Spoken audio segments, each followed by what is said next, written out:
probably one biggest tip that I can give anyone, and I wish I knew that, is do not forget to get help from a mentor, and do not be arrogant when it comes to design and creativity. Now I looking back and I'm like, the more you know, you realize the less you know. So I think, especially for the beginning of anyone's career and working on different design projects, it's important to get help. Talk to other designers that are more senior. A quick reminder to hit that subscribe button and bell icon for amazing career podcast every Tuesday and career tips every Friday. And now, interior design is the career up for discussion on today's podcast. Our guest today is an Iranian-American designer who was raised between the two countries. Both cultures influence her design on a deep level, and she currently runs her own design studio called Ehya Design Studio. It is my pleasure to introduce Shirin Ehya and discuss with her the journey of her job.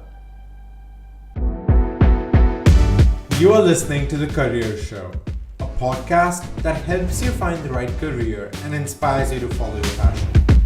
My name is Trishan Pansrajani, and I'm a student seeking answers to career-based questions that we all have. I'm here to sit down with career specialists and talk to them about the lessons learned during the journey of their career.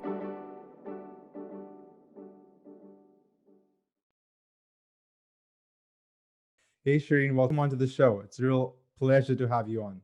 Hi, Trishan. Thank you. Thanks for having me. It's a pleasure to be here. Diversity is super important to me, and it is such an honor to have someone and represent the country of Iran on this show. So I wanted to start off by talking about your childhood, how it was growing up in Iran, and how did you get that passion to pursue interior design and take that big step of moving to the US to study interior design? Sure. So, starting with my country, of course, it's my country, so it's kind of difficult to say anything other than fantastic and positive experiences that I've had in it. And it was definitely, for me, it was a pleasure growing up in Iran. And I do believe that most of the things I know, probably more than half of the things I know, are because of growing up in Iran. It's a country full of culture and, the history and the literature and all that, the combination of all of that, and of course the intensity of the people. It just taught me so much how to appreciate the beauty in like little things. And I believe the art of living, for me, it all came from there. How I got into interior design, because, well, it was something that, for example, growing up in the house, my father was an engineer. So I was always I was really familiar with the plans and art, lines and drawings and everything. And my mom, she paid a very special attention to details and all we had in the house all the time. And she never studied interior design, but I believe she was the best interior designer that probably I've ever met in my life. And the passion she had for design, starting from our own house, I think that was the first introduction for me, that I've learned. I'm really interested to study more about it. So it was the combination of both.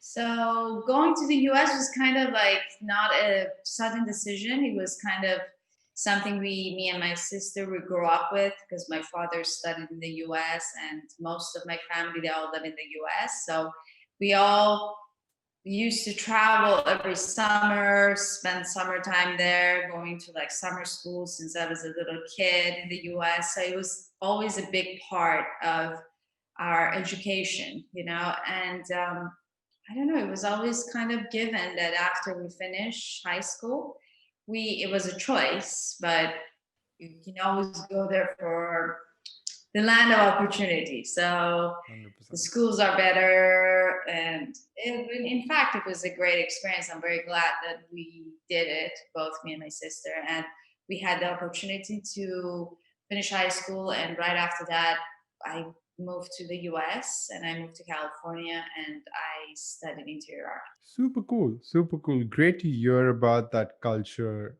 of Iran that you just spoke about, because I think India is so strong in cultures as well. So I can completely resonate with that. Like you mentioned, you went to school in the US. So I just wanted to know, which school did you go to and what courses did you Mhm. take at the school of architecture and design? Oh, yeah, it was architecture school. So, of course, we had a lot of general courses that we had to take, like all the other schools, but the main focus was um, just space planning and all different kind of history of architecture and business in architecture. And then it would narrow down into the interior section of it. And it's very interesting, actually. The only biggest highlight I remember from the courses that I took in that school was, nowadays, I think I don't even know if they still do that in architecture school, but we, for the year and a half, the first year and a half, we actually had to hand draft all the plans. And they were teaching us the AutoCAD and we had courses, but none of the exams and none of the finals could be done in computers. Everything had to be done. And I'm so happy that I actually experienced that. And I do hope that still in schools they do that. I'm not sure, but I'm actually curious. I have to look into it.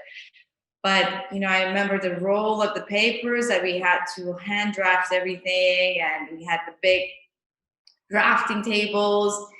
And once somebody said, "Well, why? I mean, it's like it's in 2000 right now. Why do we have to still hand draft everything while we have access to all the computers?"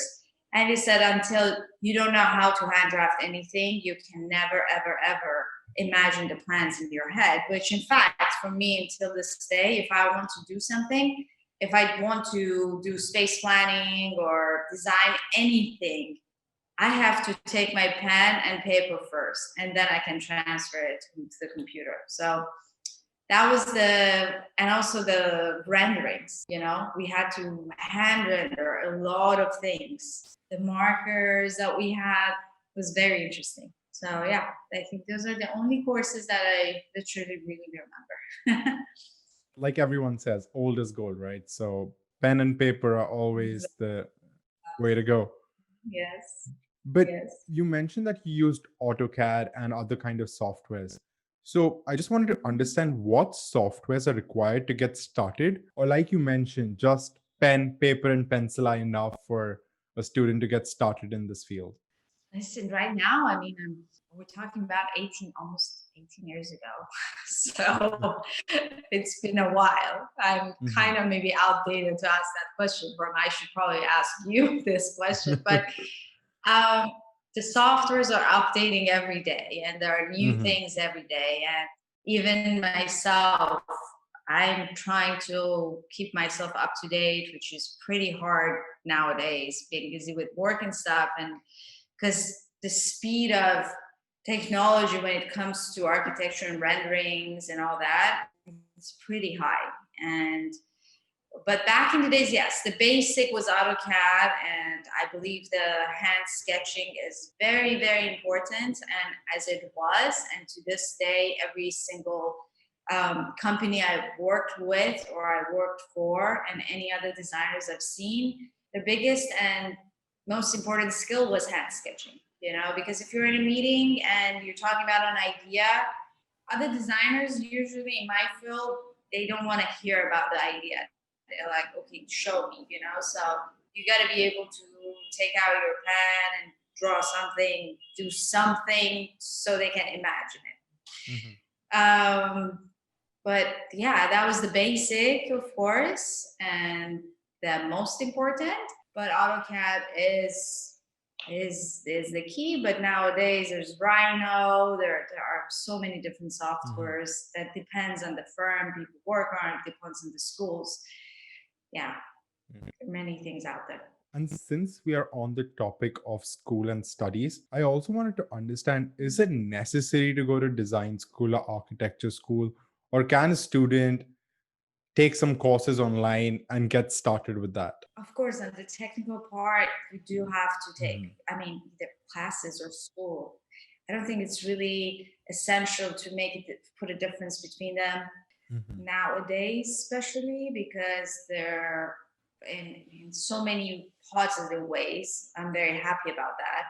That we are all very fortunate that it's a really wide access to many softwares, many classes, many courses, and it's easier to basically accomplish what you need to accomplish with not having to go to school and study for in 12 years, Mhm. but then degrees are degrees, so if you Right. want to be an architect with a degree, yes, you have to go to school. Do I know people that they did not go to school and they are fantastic designers? Yes, they are. And I personally do know them, and they're very successful in design world and well known. So for me, these things, especially in my field, I don't see many rules for them. Mhm.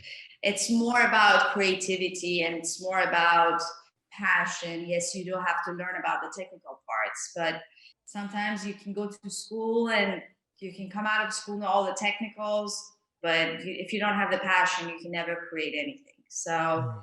it's an interesting question because really it's all about creativity. There's a school for it, but then at the same time, there's absolutely no school for it.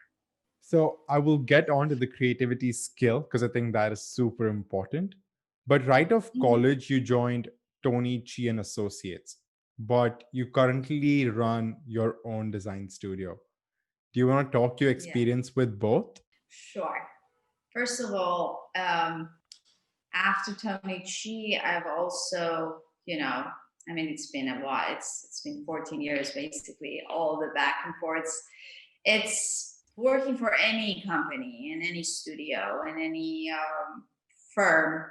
Of course, it's very different than having your own business. They both have their own challenges. They both are challenging at times, and at the same time, they both are rewarding at times. Absolutely not comparable. Mhm. Um, it is a lot of people say, well, do you prefer working for a firm or do you prefer work on your own and have your own studio? Honestly, I can't even say which one I prefer because at times I sit here and I'm like, oh my God, I wish I had an 8 to 5 job that I knew it's there and I would wake up and I didn't have to worry about this and that. But then sometimes when I'm in the middle of a project that it's exactly what I want to do and I have the connection with the client or the collaboration I'm doing, I'm like, I'm so happy that I'm not going to an office from 8 to 5, that I don't have to, I can do what I need to do. So even within my own career, within my own time, I still go back and forth. And it's only a positive thing because that shows how many positives they both have, you know? Mhm. But one thing for sure is you cannot finish school and start on your own. I do not recommend that to anyone. Um, it's not going to work. You might think it's working, but in the long run, it will never ever work. Because right now, everything I know, everything I'm comfortable doing, and everything that gives me confidence to keep going, having my own studio, is only because I worked for other studios. You cannot just leave school and say, okay, from today I'll be my own boss. It's just not going to work. You know what's super interesting? You are one of the first people I've met that has told me that you face an everyday challenge between choosing a business and working for a company. The reason I said it's interesting is because I think I face that battle every day too. But I think there are Mhm. positives in both cases, and one should definitely give a try to both those areas. So that For is sure. super interesting. Yes. Let's talk about why you left Tonichi and Associates. I know it's a super interesting story. The reason you left was because you moved back to Iran for a summer. I'll let you continue because I want to hear more about it. I was living in New York City at the time. I studied in California, but right before I graduated, literally like 3 days after I graduated, I moved to New York City because the job that I got at Tony Chi was I started interviewing for it while I was still at school. So long story short, I moved to New York City and I was working for Tony Chi for about 3.5 years.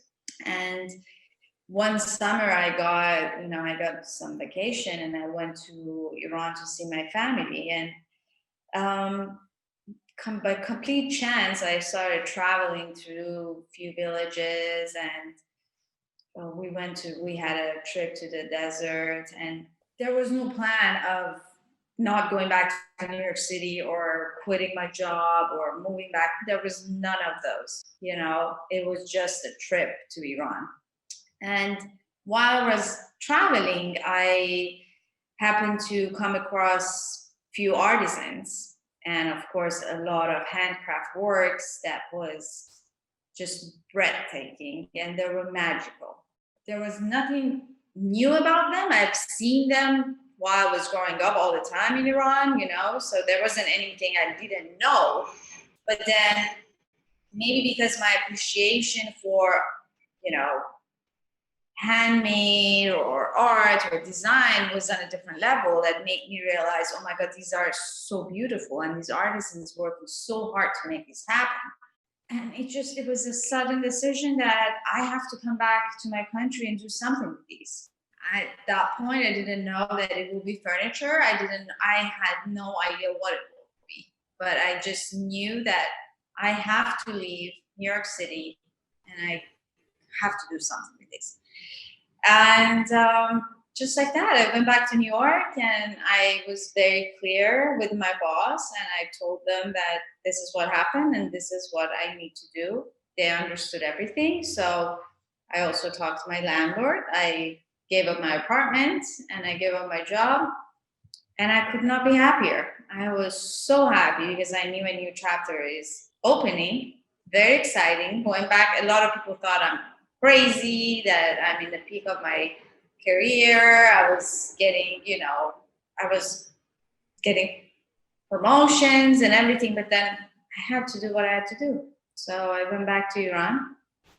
After a few months of, I actually traveled to India while I was in my break with my parents, yes, because they were going to India and I happened to be in Iran, so I went to India with them. That's fantastic. But all this traveling and, being my own elements, I was thinking, okay, what is it that I can do here? Especially something that would have something to do with the artisans and the villages and all this culture and history. And then I came up with furniture business plan that I started at the time, which that's how Design Studio created. And I decided to basically design limited edition pieces of furniture that would be extremely modern and clean cut and westernized with the experiences I've had throughout the years at school and at Tony Chi and New York City, and incorporate those elements of handcrafts in the pieces. Meanwhile, that I was in Tehran, between Tehran and the villages that I was working with the artisans, I was lucky enough that I could also get small projects for interior design while I was working on my furniture. So it was just a complete dream coming true. I got to experience how interior design works in Iran, which is very different, of course, than New York City. But very, very interesting. I designed a restaurant, I designed a few residential projects, and I designed a pastry shop. But then the main focus was my furniture, and it was, to this day, the best experience I've ever had in my life, especially working with those artisans. It just, something that always going to stay with me. And It just became Ehya Design Studio, became Ehya Design Studio because of it, and it became part of the nature of the studio, even if it, because there were limited editions. So those pieces, of course, they had their editions, and they're not going to be produced again as they were, which was the first collection called Isfahan, which happened in Isfahan. But it's just, I think it's part of a very important part of Ehya Design Studio identity, how it started. Well, first, that is super inspirational. And Thanks. it is inspirational because your boldness to follow your passion is inspirational for students like me. So, amazing job with that. But you just mentioned that you traveled a lot after going back to Iran. So, how important is it to immerse yourself in different cultures to build a sense of creativity and putting that into the work of design? For me, traveling was always a main point of inspiration for me because, the way I grew up, for example, I'm always feel like I'm torn between the West and the East. And my goal has always been to kind of make a balance between these two sides within myself and then throughout my work. Not always easy, of course, and doesn't mean necessarily that you always have to put Eastern elements into Western projects or vice versa. This is how I thought at the beginning, and it can be like that, but it's not necessary. With traveling, you kind of create the sense of balance that you can apply in any kind of projects, and it will just talk on its own, meaning, for me, traveling kind of made a balance between the East and West, the dark and white, the bright, the black and white. It's just the balance. And it kind of automatically taught me how to create that balance within a space, within a piece, as an element. So, and every day I'm learning for it, of course. I'm very lucky to live right now, being back in Italy and living in Milan. It's like you walk in the streets and you get inspired by this much history and the little beautiful things that are in every corner of the city. Of course, when I travel back to the US or if I go to Tehran, all these things, I kind of absorb it now that I'm sure I can apply it in different projects. So I think traveling definitely, especially when it comes to creativity, is one of the most essential things. And not everyone can travel. Right now, none of us can travel. So traveling doesn't mean necessarily that you have to spend thousands of dollars and get on the plane and become a jet setter. No. You can just learn about different cultures. Just watch things, read about however they design their house, the Japanese, the Indians, this, that, So that is also considered for me traveling, which is absolutely very essential. Once again, super interesting because you just spoke about different ways a student can build their creativity. But let's talk about how does a new graduate approach his or her first design project? What are some things that they should definitely keep in mind for their first project? It all depends. It's kind of a very general question. For me as a designer, because now I'm thinking about what kind of project would it be, this and that. So automatically I tend to go into details. But probably one biggest tip that I can give anyone, and I wish I knew that, is do not forget to get help from a mentor. And do not be arrogant when it comes to design and creativity.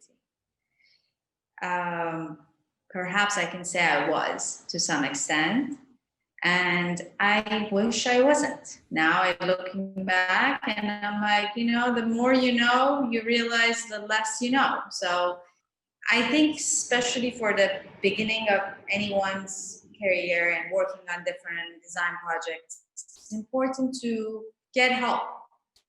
talk to other designers that are more senior, or not even other, just pick one person that you do believe in, you have access to, and just get help from them. Get inspired, get help, ask them, even though you don't want to be arrogant, but it have the tendency of giving you that arrogance, because there's no wrong or right. So you go a path, and it's creative job. So you would say, well, there's no right or wrong. I'm sure this is perfect. I don't want to share with anyone. I just want to publish it. But it's not like that. Yes, there is no right or wrong, but there are rules still. There are better and good, So I think it's important to have a mentor in any kind of careers, I believe. But it's good to have someone to kind of, Look after you. bounce back ideas. Yeah. Mhm. Let's go back and talk about your collaborations. You mentioned that you have had a lot of collaborations, and some of the ones that I remember are with Apparatus Studio and Fine Arts Palace in San Francisco. Can you talk briefly about your collaborations, and definitely not restricted to the ones that I just mentioned? Yeah, of course. Collaborations for me has always been especially after a certain point, that once you start your own, path and journey, they're the funnest and most interesting part of, I think, anyone's journey when it comes to work. I've had the pleasure of collaborating with really, really inspiring studios and some best designers that I've known to this day. For example, Apparatus, that we had this beautiful collaboration together, and it was just somebody put us in touch because they were trying to get their hands on someone who works with artisans in Iran, and it just happened that we got connected, and I've learned so much from them throughout that collaboration. Gabriel and Jeremy. It's just unfortunately our project we couldn't produce the project at the end. We only produced one of each because of different reasons and sanctions and stuff. But actually, the point of this is, even though the collaboration did not get the result that it deserved, because of thousands of reasons, but for me, it was as rewarding as if we produced it all. It was fun. It was just very inspiring. Any collaboration on its own can be super inspiring. And you come out of that collaboration with thousands of new ideas that you can do on your own. Or with Palace of Fine Arts in San Francisco, there was this exhibition that was basically it was very interesting because it was Silicon Valley technology crowd getting into art and design world. So another thing that I designed a bench and I showcased them, and it was fantastic. Of course, it was a great experience to showcase a piece of yours in Palace of Fine Arts in San Francisco. That's a piece of art on its own, Mm-hmm. But then the crowd that was visiting, they were all the CEOs of big companies in Silicon Valley, and people that probably for the longest time, they had no time or interest in design pieces. They've been so busy doing other things, and it's too different. It's like left brain and right brain, right? But then it was so inspiring that they would come and you would have the conversations, and you would say, oh my God, they know so much more than you thought about design and art. And they're actually very interested. And the worlds are way more connected than I, at least personally, always thought. So it's just, collaborations for me are the best part of working on your own. It's the best part. I think you should never stop collaborating. You should always reach out to collaborate with new people. You should always be open to collaborate with other people. And I think it's the key. I think it's the key to be creative. It's the key to be successful. And it's the key to just become united with other designers. It's so important. I completely agree with you because collaboration teaches you a lot because you get to be around other people and you get to learn from them. Collaboration is such a key to starting your own journey, especially at the start. So, what should one's approach be in terms of finding their first collaboration when they do not have a name in the market because they have not done any kind of projects before? How does one reach out and find their first collaboration? So the most important thing is it has to be related to what you do, and can't gotta really plan it in advance so you don't waste your time and waste the other party's time. But then it's kind of, I don't want to say matter of luck, but in some ways it is. It's somehow right time, right person. Always is, you know. But you should just never give up. That's the biggest tip that I have. It's like you can reach out to 20 different firms or even more, and two of them might be busy, another one might be interested, another one might laugh at the project. I don't know. But out of all that 30 projects, 40 projects, whatever companies you reached out, you only need one right collaboration.